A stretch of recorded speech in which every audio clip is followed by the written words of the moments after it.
Hello everyone, my name is Elizabeth Manns and I'd like to welcome you to the September 30th, 2024 edition of the April 4th Coalition show. Our mission statement is we are for workers' rights and collective bargaining rights and are against tax breaks for the rich and corporations who ship our jobs overseas.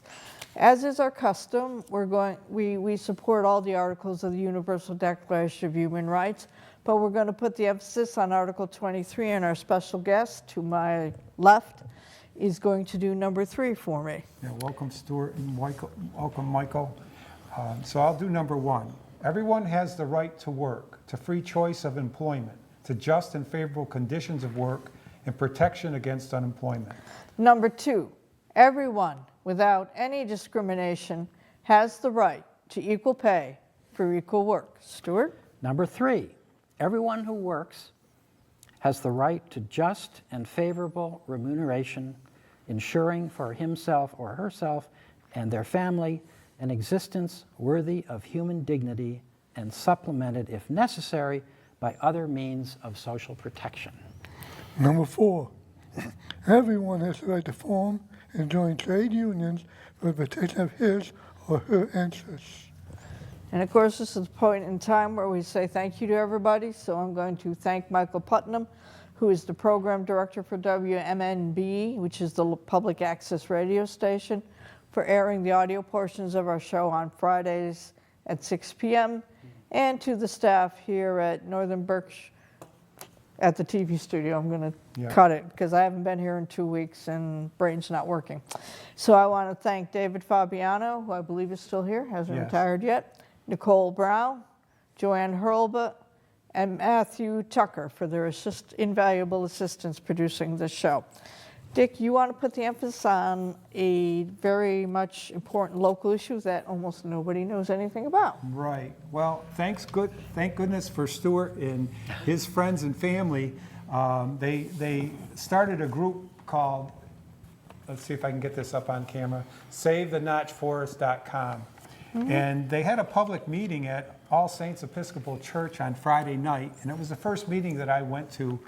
I've been reading articles and letters to the paper, and I really was sitting on the fence. I didn't know what side. It says the National Audubon Society saying it's a good thing. And so I went to the meeting, and I was really impressed with what went on at the meeting.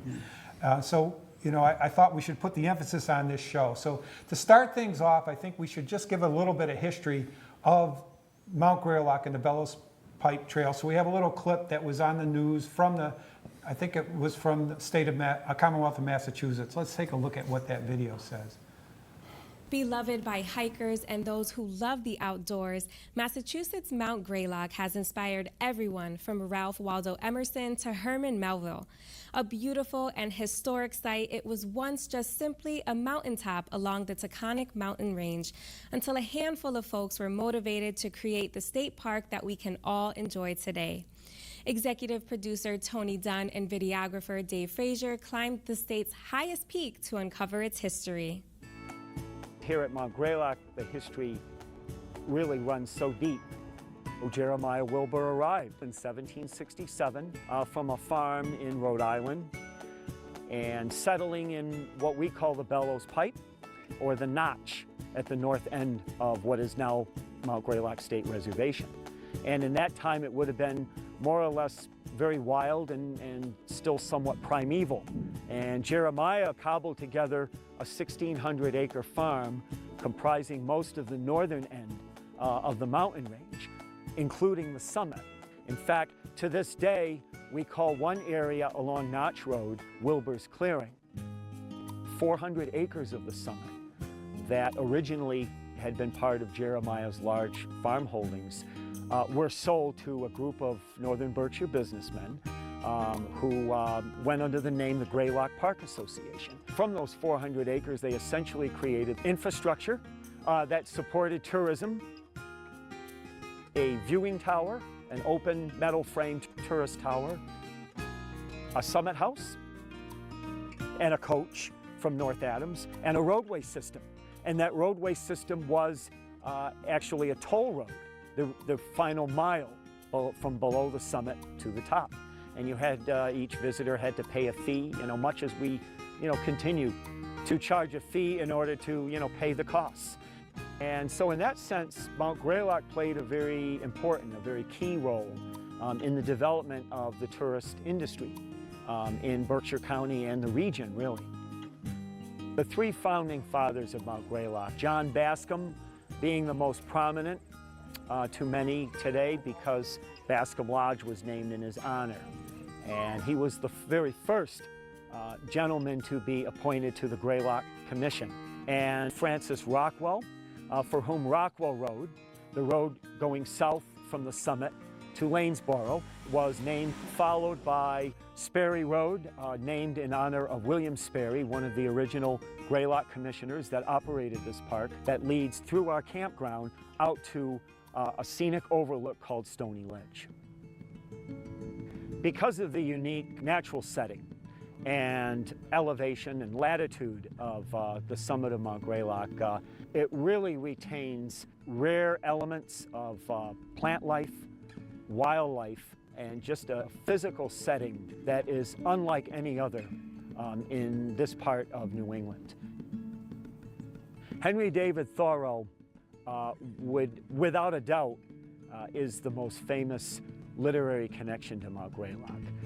He arrived here in July of 1844, and the transformative experience that Henry Thoreau had here on Mount Greylock, I believe, is something that continues to inspire visitors today.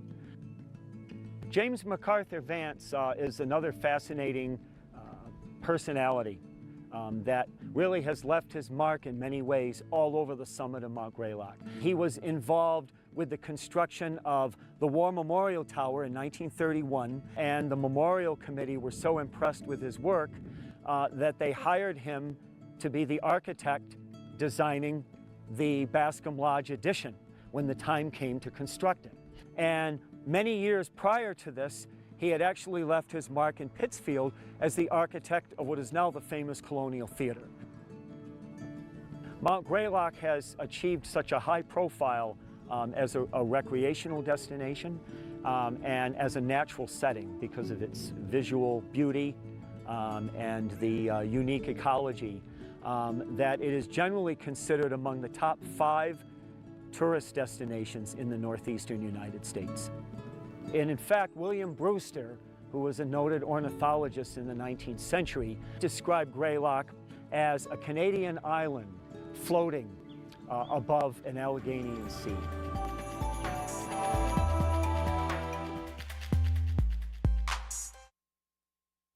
It's our own little gem in the Berkshires, and it's endangered, so I'm going to turn it to Stuart now. Well, I just wanted to mention that the Bellows Pipe Trail, I can walk to it from my house. I did yesterday. It's a beautiful walk, and it's the entrance to the hiker that wants to go up to Mount Greylock in North Adams. It is the opening, I say, opening to Mount Greylock, and it's very important. So, Stuart, maybe you can review a little bit about what's going on right now with the trail and how it might be impaired by some experimental logging. Yes. Well, thank you very much for inviting me to be part of this dialogue. Very glad to be here. Some of us North Adams residents found out just 2 months ago that the city is planning to do major logging in the Notch Reservoir forest, the forest above it, and the Bellows Pipe Trail itself. We can't understand why they want to do this. The city's not going to benefit, just a small amount of money. Loggers, of course, are going to make a lot of money. And we also are surprised that the Mass Audubon, which is apparently separate from the National Audubon, the Mass Audubon is promoting this logging project.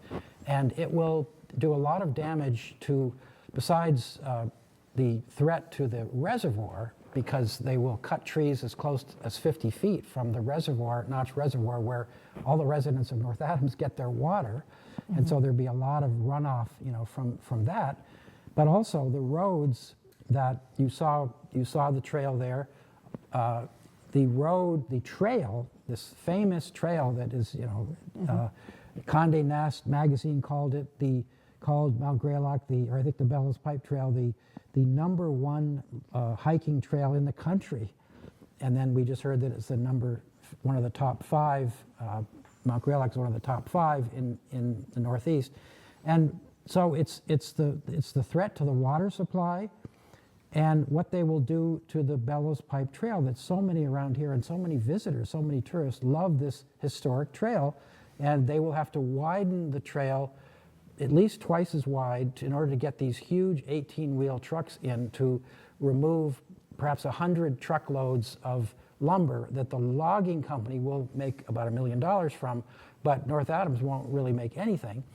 And we can't understand why the city wants to do this, why they're making this happen. There's no way we can see a benefit for the people of this community.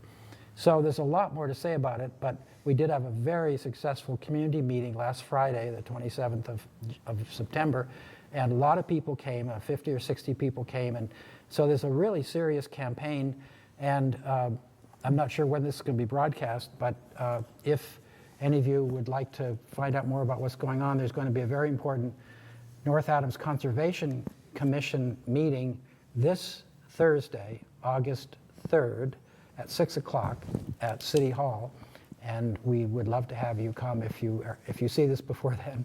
But otherwise, You're saying it's October 3rd. October 3rd. what did I say? August, I think. Oh, I said August. Did he say August? He did, but Okay, October 3rd. October, it better be this I'm Thursday. still in August, I guess. Still in the summer. Yes, it's Thursday, October 3rd at 6 o'clock at City Hall in North Adams. And please come if you can, because they may be making their decision about whether to approve this, because the Audubon, Mass Audubon is going to be there specifically looking for approval, and the Conservation Commission has to approve it before it can go forward. And there's a very small window of time for us to appeal that decision if they decide to make the wrong decision, which is to approve this very wrong logging plan. And today is the last day for people to contact the mayor and Tim Lescarbo at the City Public Works Commissioner Right. to contact them and give your views. We'll try to pass this show on. We have a little clip from, his name is Walter. Oh, yes. He's one of the member of our group, which is called Friends of the Notch Reservoir and Bellows Pipe Trail. So you can watch the entire meeting on YouTube, and this show will be on YouTube also. But let's hear what Walter had to say. It's just a short little clip. Shows that it doesn't. And these examples show that this type of logging does not protect water quality. So why is the logging being proposed here? That's really the question, I think, that we're all wondering. Why did this area get selected? And it went through this process, I'm going to use the word targeted. It was targeted by these organizations as a demonstration project. My personal feeling is, and you may have a different opinion, my personal feeling is that if they can go to the most protected areas and log them, then they will be able to go anywhere. If they can go to a place like this that has the highest quality hiking trail, recreational opportunities, and a reservoir, and put in a demonstration project so that instead of hiking down the trail and seeing nature, you're going to hike down the trail and you're going to see what they want you to see, which is, look how great logging is. They'll bring school children there. They'll demonstrate how wonderful logging is to try to convince the public, they're selling this to the public, that this is what you should be accepting. That's my opinion. But that's really what I think what we're asking about is why here it seems like a completely inappropriate location. I just went for a hike there before I came to this meeting. I have hiked on it before in the past, and you have to scratch your head and wonder why. Who thought this up? And I think we've heard that it's because there's a lot of grant funding. For instance, the New England Forestry Foundation got $30 million from the U.S. Forest Service to promote this kind of logging in Massachusetts and actually in other parts of New England. $30 million, they're working on that. They've hired 7 new staff people recently to go out and promote these kinds of projects throughout the region. That's one reason. So I'm interested in hearing if other people. So you want to correct who that was? Yeah. Yes, that was Glenn Ayers. Whoops. Sorry about that. That was Glenn Ayers from Greenfield, who is a long time. He's been the water commissioner. Sorry about that. We forget about He's, technology. he's He's the water commissioner from Greenfield. I caught that. Yeah. And we have another clip from that meeting. I want to show a little bit of Sue Denault. She talked about from the historical perspective, and I'm on the Historic Commission, a new member, so I'm interested in that perspective. And we're Yes. going to try to have a meeting of the Historic Committee to look at this. So let's look at what Sue Denault had to say.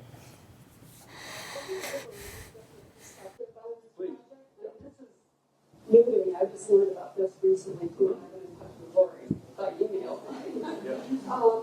My background is in historical archaeology. I'm a professional historian, and I'd like to give a little background about the history of this area. It goes back a lot further than people really think. Actually, the Bellows Pike Trail was a road at one time.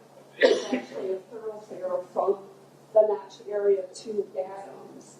And actually, 1790 was actually laid out officially by the town of actually what would have been Adams, because North Adams and Adams were one at that time. But the thing is, historically, this area is significant because I did a lot of research for my undergraduate work and graduate work in the 1980s. And what I did while I was working for the DCR at the time, I did a lot of investigation using historical records to document historical homesteads on this particular area as well as other areas on Mount Greylock.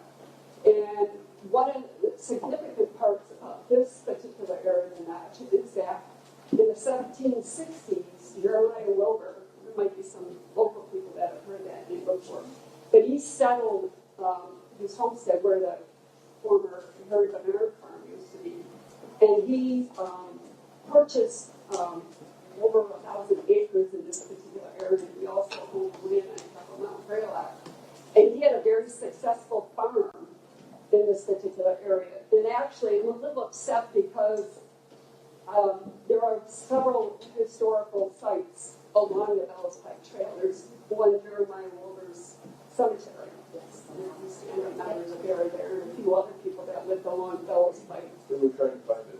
Yeah, it's hard to get to, believe me. I had a hard time finding it. That was in the 80s. It took me 3 tries. Yeah, it's hard. It's, I can't imagine how much it's overgrown now. But Wilbur, when he died in 1813, his estate was valued at $15,000, which back in 1813 is a lot. But, he ran mills. We used the water from the Notch Reservoir because I've actually located millstones in the reservoir.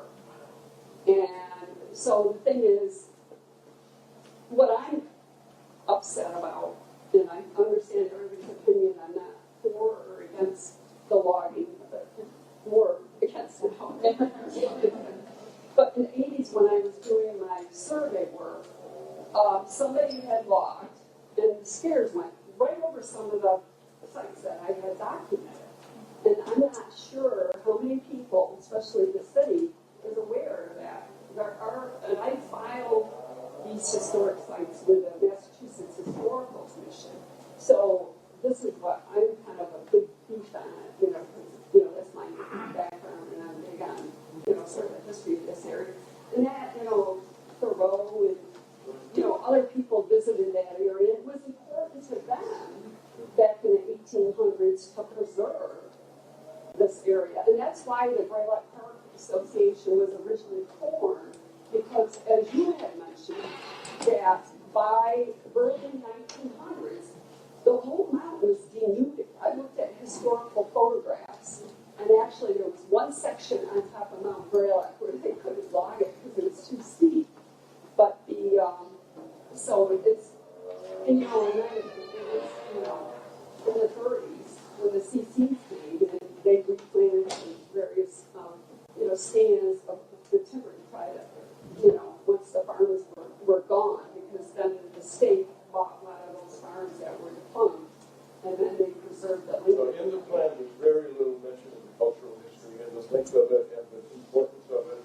And that's why I wanted to come to this meeting, to make it known. And the thing is, the only thing that I studied was the history of settlement from 1760 to 1900. But what about Native American sites? There's a possibility. And, there's advances in archaeology now where they use LiDAR. I'm sure people have heard that, where they can sort of scan over the forest. They managed to clear all the trees out, and then they can see settlements. So, the next question. I know it was hard to hear, but I just thought it was important to see Sue Denault. I know Sue.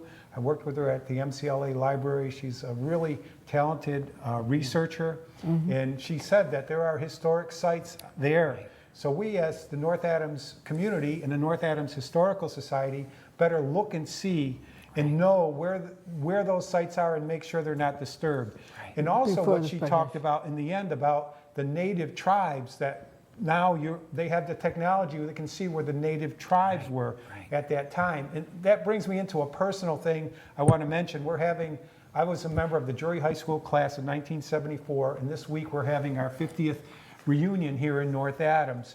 And I thought, in honor of Stuart and all the other members of the Save the Notch group, I consider them water protectors. Yes. And one of the most famous water protectors of our time was a woman named LaDonna Brave Bull Allard. And I can remember when I was in Drury High School, I was like a sophomore or so, and this beautiful young girl named LaDonna Brave Bull all of a sudden came to our school. We didn't know where she came from. Most of us had gone to school together for a long time. But LaDonna was there, and she was here for a little while, and maybe a year or so. And then we never heard of her, but I always remembered her and remembered the picture of how beautiful she was and, regal or whatever. But then I was watching about the Dakota Access Pipeline on Democracy Now!, and Amy Goodman was interviewing LaDonna Brave Bull Allard. And I said, oh my goodness, could that be? And I ended up contacting her, and Rachel Branch also, and indeed she was the same person. Apparently, what's happened all over the country, in bad times, they would take Native children and pull them away from their family and send them to private schools in the East to take them away from their Native culture. And this happened to LaDonna. And her family went to court and was able to try to stop what was happening. So while the court, I believe this is true, while the court was acting on it, they took her out of the private school, put her at Drury High School for a temporary time until they could make a decision on where she should go. And so we were hoping to have LaDonna come here, but unfortunately she contracted brain cancer and died before we could make that arrangement. But Amy Goodman did a little bit of a tribute to her. So let's show what Amy Goodman did to LaDonna Brave Bull. And we end today's show remembering the life of Standing Rock Sioux historian LaDonna Brave Bull Allard. She died Saturday at the age of 64 from brain cancer. In 2016, she helped start the Sacred Stone Camp on her family's property in North Dakota. People from around the world traveled to Standing Rock Reservation, what became one of the largest gatherings of Indigenous people in a century. I first spoke to LaDonna at Standing Rock in September 2016 along the Cannonball River on her property, just hours before the Dakota Access Pipeline Company unleashed dogs and pepper spray on Native Americans seeking to protect a sacred tribal burial site from destruction. My name is LaDonna Brave Bull Allard. My real name is Tamakawa her good earth woman. I am Ihunktawa, Hunkbatina, and Pabaska Dakota On my father's side, I am Hunkpapa, Sihasapa, and Ogwala. We had got there. Let me back up first. You know, just 2 days before, we marked all those burials and sacred sites, and then we submitted them to the judge. And the judge notified Dakota Access. So when they stopped construction 40 miles away and drove up to take out those burial sites, it was absolutely shocking for us. You know, when I got up there, you know, I remember my friend, she was just crying, and I was like, I couldn't believe they were doing that. And so people were hollering, and that man had just pepper sprayed everybody, and I was just like, oh my God, what is happening here? And I remember the dogs and stuff. That big gray-headed dog was on this side, and that woman was singing dogs on this side. And I was standing in the middle there, and I was like, what do I do? And so I closed my eyes and just started praying. I just stood there and prayed. And I thought, where am I? Is this America? Is this really happening? And I opened my eyes, and the people were getting in their trucks. I had no idea at that time the horses were coming to protect us from behind us. And as I stood there, I think it's still very shocking to me, because people were hollering and people were crying, and these guys finally started to get their dogs and put them into their vehicles, and the dogs tried to bite their owners. It was just chaos. And so they finally started leaving. And I looked at that ground, I was like, oh my God, who does this? Who comes and just digs up those graves? It's almost inhuman to me. I don't understand it. I can't understand it. And to the point, I think it's important to underscore that you had already provided to the court the list of the burial sites that you thought were sacred sites that should be preserved, and the company, before the judge can even render a ruling, then goes in on the weekend to destroy those very sites. Yes. And that's what I keep on telling people is, why are these people out there protesting? It's because of these things. It's because of what's actually happening out there on the ground. I tell people that this is not about just this pipeline. It's about the water. It's about the water. It's about having the right to live our lives. It's about being able to make sure my grandchildren has clean water. To me, it's just like common sense. And so we must stop this. How long will these resistance camps continue? We're in a process of healing. I don't think it's going to end. We have only just begun. We are fulfilling prophecy now. The prophecies our people told 100 years ago are coming to pass. I see them before my eyes. Nothing is going to go back. We can only change. My whole idea is to have the world change their worldview, that maybe we can live with the earth instead of destroying the earth. And I'm hoping that all people can get that message. Very brave woman. Stuart, you wanted to tell people to join you at your daily protests? Yes, we're having protests.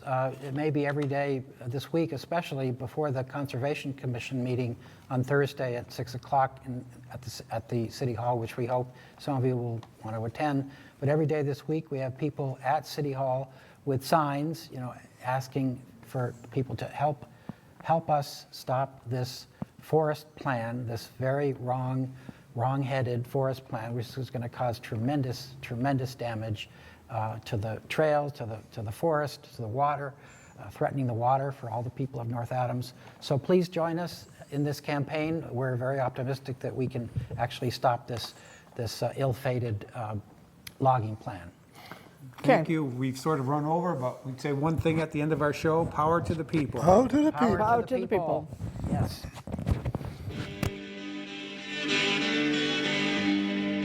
There's power in the factory, power in the land, power in the hand of the worker. But it all amounts to nothing if together we don't stand. There is power in our union. Now the lessons of the past are all learned with workers' blood. Mistakes of the bosses we must pay for. From the cities and the farmlands to trenches.